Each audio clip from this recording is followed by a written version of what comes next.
Do you feel you had good education about your body from your parents? How about from school?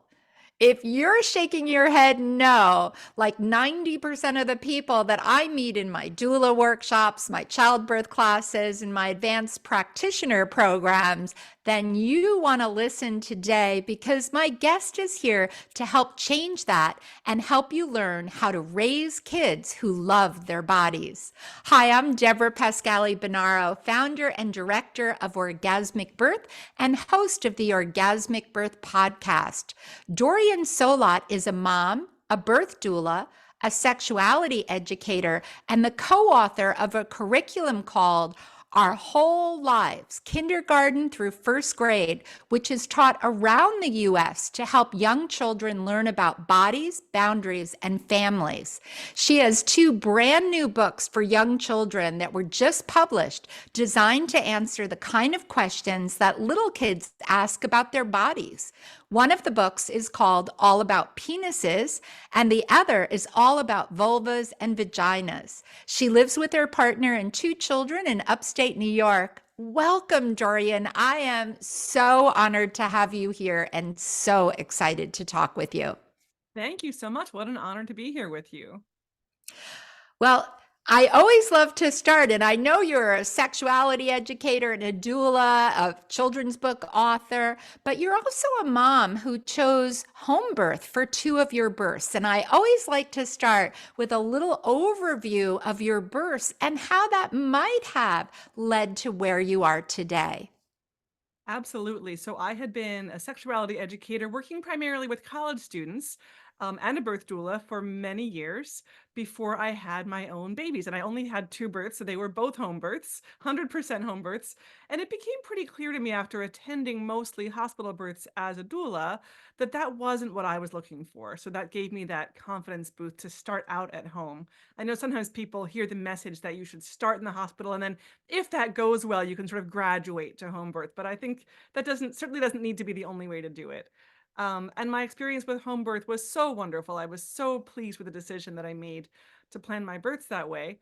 My first birth, I would say, was especially an ecstatic one, and I was lucky enough to live in a place in a neighborhood where I had a home birth midwife about a block and a half from my house. And Wow. I asked her to be my midwife, and I was so delighted with that decision because what that gave me, I was a person who really had this strong impulse to be left alone in labor. I didn't have a lot of fear because I'd been to so many births, and I just wanted people to sort of leave me alone and let me do my own thing. I think some of that is the introvert impulse to like get out of my way and just let me like close my eyes and be in a dark space and just have my baby. And having a midwife who lived so close meant that I could call her and say, "Okay, things are starting." And she'd be like, "Great, let me know when you need me." She came by once in early labor just to sort of take a listen, and then she went home. And she did her own thing and she just left me alone. And that was the biggest gift. And probably in transit, what I recognize now is probably transition at some point I said to my partner, this is feeling really tough. And either I'm going to need some help or something isn't right. Why don't we call the midwife? So we called her and she walked over. She was here in a few minutes. And by the time she arrived, I was pushing. And so she was here for those final minutes of my birth. But I got exactly the birth that I had wanted. I wanted to be left alone, but I also wanted to know that I had a professional really very close at hand if and when I felt like I wanted her to come. And she did. There were two of them who came. They hung out at her house instead of at mine. That's beautiful. And I love that you were so blessed that she was nearby. But isn't Mhm. that like, don't you wish we all had that, right? Midwives, and I often say, right? And that was a good like example. They're like lifeguards. You want to know they're nearby, but you don't necessarily want them in the water with you. And so you really had that privacy. And how did that then impact your decision for baby number two? Well, I was clear that I wanted exactly the same thing, but here's what happened. The midwives were nervous that baby two would come so fast they wouldn't be here. So they weren't comfortable being a block and a half away. They wanted to be in my house for baby two. And of course, probably just having them here slowed things down enough that it wasn't quite the same experience of privacy on baby number two. But I'll tell you one thing that was amazing to me that I learned with birth number one that was so different from my experience in the hospital as a doula with other women giving birth. And that is in the hospital, if your labor slows down, there's always this sense that, oh gosh, labor has stalled. We have to do something. And the medicalized answer would be, we need Pitocin. And the doula answer might be, let's get you up. Let's go for a walk. Let's get you on the birth ball. Let's like really get you moving and try to kick this labor back into action. So when my labor went from very active for many hours all through the night to really slowing down to contractions maybe 20 minutes apart, all I wanted to do was take a nap. And I thought, oh no, I'm exhausted. I just want to sleep, but I probably need to get up and go for a walk. I probably need to do something to get this labor kicked into action. And I called my midwife around the corner and I said, I just want to take a nap. And she said, take a nap. And I said, really? It's really okay. I was sure there was something wrong from all my hospital birth experience. And she said, no, you want to take a nap? Take a nap. This is a gift from your body. And I did. I took a nap. We got up every 20 minutes when I had a contraction and did our little ritual back pushing that was feeling so good, back pressure. And then we would just fall right back to sleep. Did that for, I don't know how long I was in labor, an hour, 2 hours, whatever it was. And then, of course, labor kicked right back in again. And I got up and, had my baby.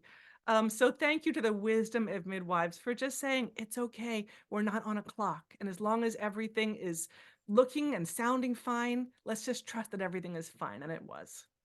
Yeah, that is so beautiful. That must have felt so refreshing too. Oh, what a gift. I mean, everybody should get a nap in the middle of labor, right? Like, Right. I wish I could order that for everybody who would like a nap. Here's a nap for you.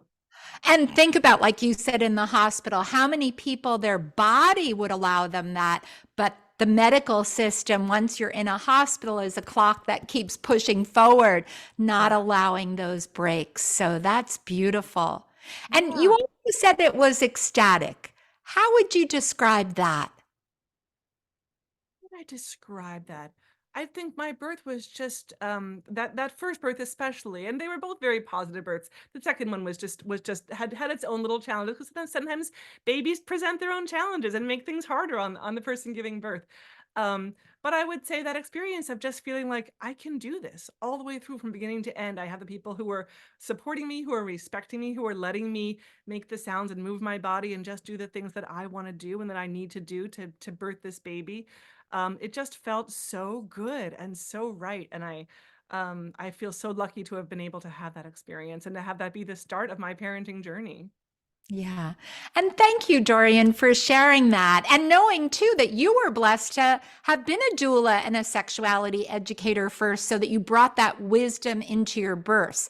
Now, how did you take the birth wisdom back into your practices, and how is that maybe impacting what you're doing going forward?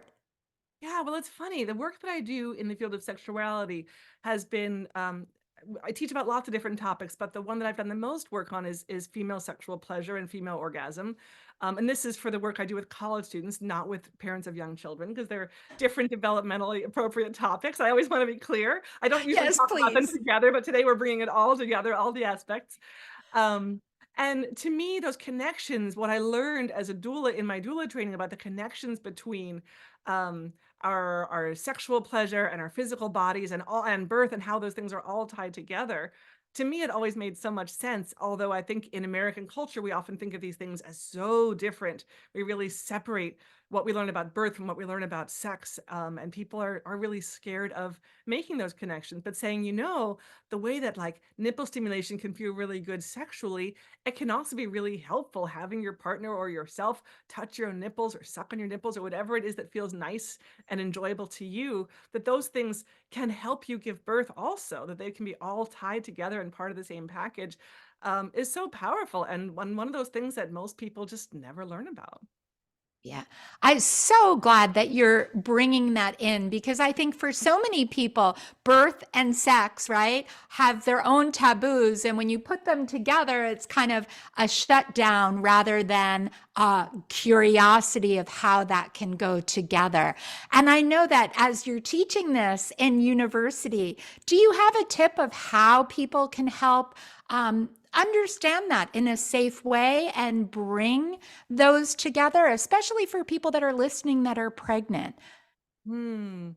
Um, I think recognizing that so many of us have received so many messages growing up of shame or just mystery and disconnect from our bodies, from the pleasure of our own bodies and the relationship with our own bodies. I see so many young women who are college students who don't know where their clitoris is or have never tried masturbating, or they've tried it but they didn't really feel good about it, so they stopped. And finding those ways to embrace that connection with your body, with your sexuality, with your sexual pleasure. Um, and that trust, that belief in yourself is certainly part of having positive sexual experiences apart from birth and pregnancy. But all those things that you learn about yourself and that confidence, that relationship with your body, has such a huge role to play when it comes to being pregnant and giving birth. Yeah. I couldn't agree more. And thank you for sharing that. So that's led you to your newest project, right? Writing children's books. And that just, fills my heart because there haven't been children's books that really were age appropriate and really gave the kind of support, body awareness, and for people and children to feel really good about their bodies. Can you share a little bit what brought you to write these books and tell us a little bit more about them? Yeah, I mean, it's kind of funny. So many of the children's books about bodies, about anatomy, skip the genitals. They don't teach anything about. They just go right. They'll teach about your hair and your heart and your lungs and your legs and your bones and all the body parts, but there's nothing. And I've actually done a review of all the children's books out there. So many of them just manage to skip those parts in the middle, the genitals. So these my books came to be because a couple of years ago, my sister called me. Her son, my nephew, was 4 at the time, and she said, he has so many questions about his penis. He's always asking me penis questions. Can you just tell me what book to buy him? Because I'm the sex educator's sister. She figured she could call me up with this question. And I thought about it and I said, there aren't really books for little kids about penises. I said, you could find a book about, that would label the penis. I could tell you there are wonderful books um, about sort of sexuality for kids. And they'll say, like, boys have penises and girls have vulvas or vaginas. And there'll be like a picture with a line and say, like, here's where you find your penis, but it won't say anything more than that. But she said, no, I really want like a whole book that would answer like 4-year-old kind of penis questions. And I was like, no, that doesn't exist. And she said, how could that not exist? And I said, well, what would you put in it if there were a book about penises for little kids? So she sort of started listing off topics. So I got off the phone and I sat down and I wrote the first draft. Well, of course, because I'm the female sexuality person, if you're going to write the book about penises, you also have to write the one about vulvas and vaginas. So now we have both of them. We have all about vulvas and vaginas, and we have all about penises. They are brand new and they're just out, and they're really written for 3 to 7-year-olds, just about those parts of the bodies that are so often the ones we never get to talk about. And I Oh, have to tell you, part of what excites me, especially about the vulva and vagina book, is having the word clitoris in the book. I find that I find it's controversial when I say, either as a mom or as a sexuality educator, that you should teach your child who has a clitoris the word for that part of the body. And I've had people say to me, well, they don't need to know that until they're adult, or they don't need to know that until they're a teenager. That's not relevant for a little kid. And I think, yeah, but number 1, it's part of their body. It's not an obscenity. It's just an anatomy word. And number 2, when you know it's there all along, you might discover it when you're a kid growing up. You might have that joy of masturbation in appropriate places at appropriate times in private. That's something that lots of little children enjoy, whether they have a penis or a clitoris. And you have that empowerment of growing up knowing that's always been part of you. You have that positive relationship with that part of your body that carries through, to me, from the time you're an infant, a 3-year-old, a 4-year-old, all the way through to maybe the time that you're giving birth. yeah. I am so happy that you've included the clitoris in all the parts. And I'm wondering if you can share a little bit that some people here are expecting or had a baby. And if you're expecting, you'll soon be a parent. And I know so many of us want to change the fact that we didn't have this education, right? So people that have young children, what could they do to start planting seeds of celebration instead of shame in their bodies? Yeah, there are lots of things you can do. Knowing maybe that the way you were parented isn't how you want to parent around this. I think part of it is when you're changing diapers, which is something we all get lots of time and practice. That's a time when you can start naming those body parts. Your child may not understand when they're an infant. They may not remember the words. It's practice for you as a parent to say, and now we're going to clean off your anus, and now we're going to clean off your labia or your clitoris. And once you get comfortable saying those words, when your 5-year-old comes to you and says, I'm itchy down there, you can say, is it more in your vagina area or your clitoris area? Let's take a look and see if it's read.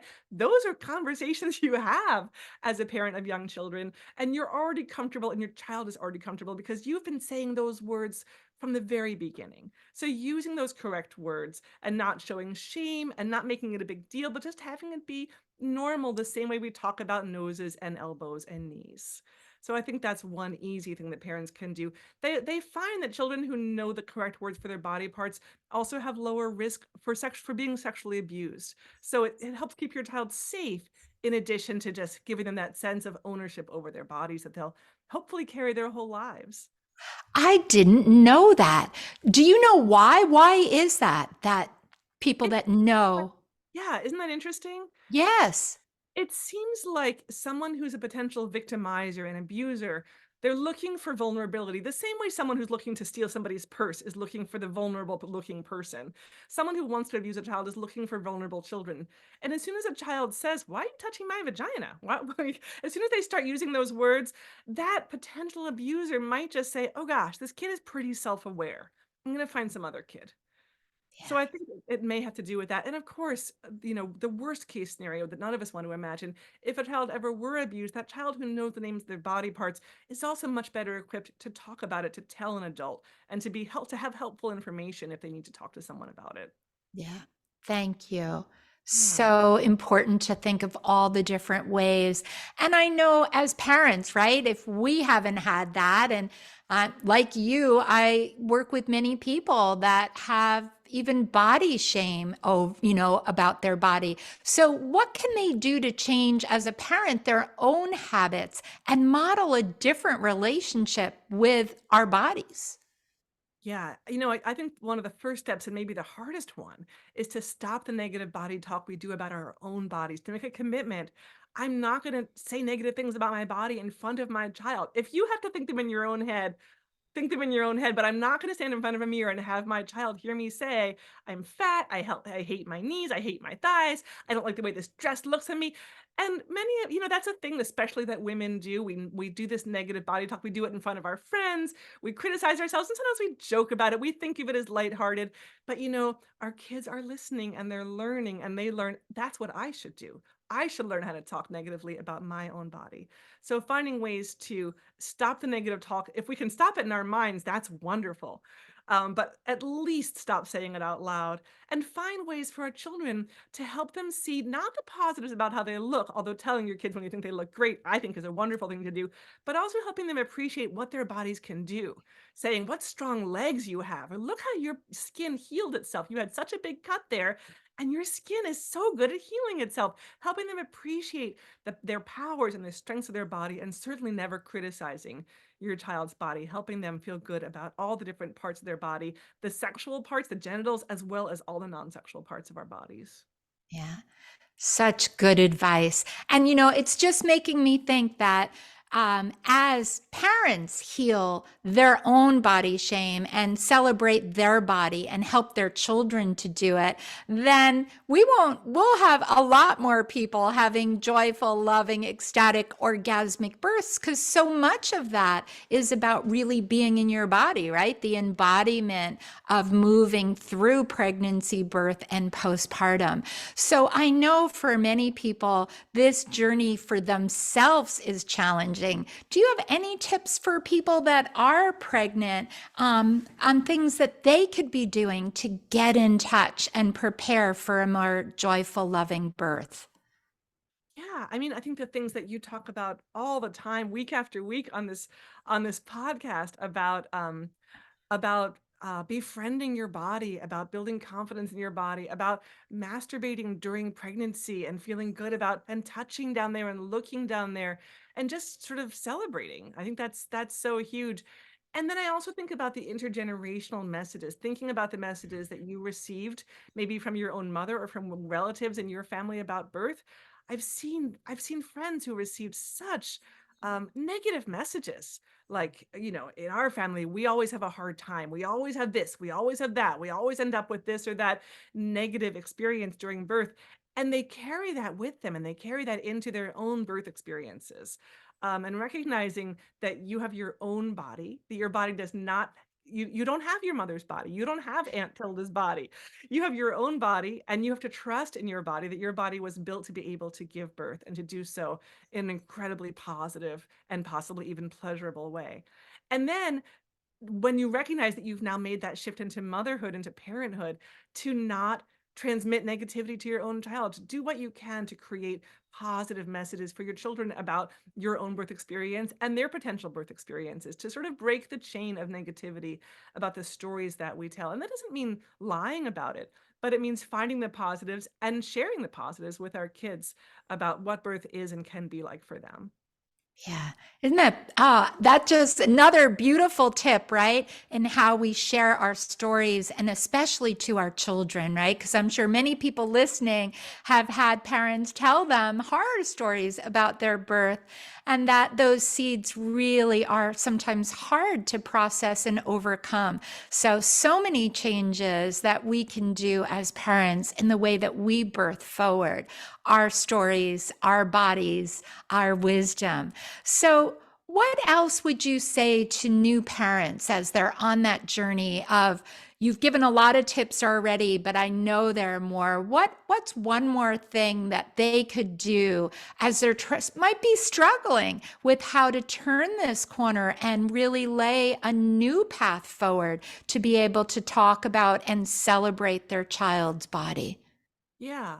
I think that often the old-fashioned way of thinking about teaching kids about sexuality and about their bodies is that there's this big talk, the talk, as they say, that you have when your child is maybe at puberty or after puberty, they're a teenager, and you tell them everything in one giant conversation. And we all know that doesn't work. That instead of thinking about it as one 100-minute conversation, I like to think of it as 100 one-minute conversations. And some of those conversations are maybe things that you talk about with your child when they're a baby and they're not even understanding you yet, but you're practicing. And then as your child grows up, they're one, they're two, they're three, they really are starting to understand what you're saying to them. 3-year-olds are amazing. I always say that 3-year-olds understand 90% of what adults do. We just have to fine tune a little bit.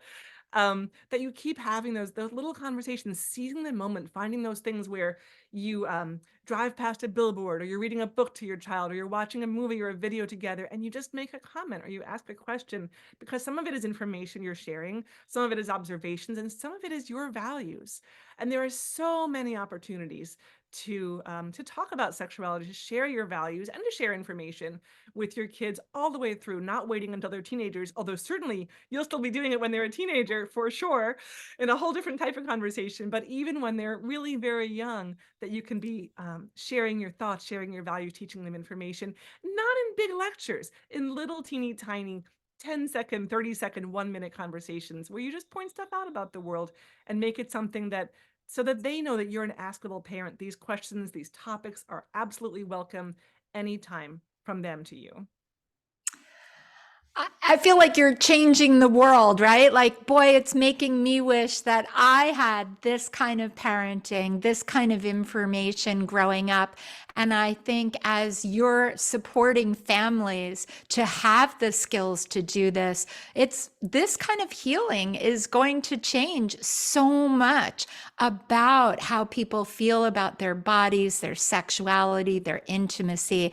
And I think that's going to have an impact on our world. So, Dorian, I am just like overjoyed with the work that you're bringing out. And I know for many people, how can they get your books? How can they find you? What other offerings do you have so that people can be in touch? Yeah, so the books all about vulvas, all about penises and vaginas, they are available in all the bookstores. They should be on Amazon, in Barnes and Noble, at your favorite independent bookstore. And if they don't have them, then ask them to carry them, or you can order them so they'll get them for you. We have so these books are learning about bodies. Books is the tagline. So learning about bodies is what we are on social media. You can find us on Instagram and Facebook at Learning About Bodies. And most of the other work we do is related to colleges. So you can contact us there if you have connections to colleges that are looking for that type of work. And you're teaching, where are you teaching? We have a team of sexuality educators who give presentations at colleges and universities all over the US. All over the US. So people can be in touch if they're affiliated with the university and invite you in. Absolutely. Yeah, we would love Oh, people.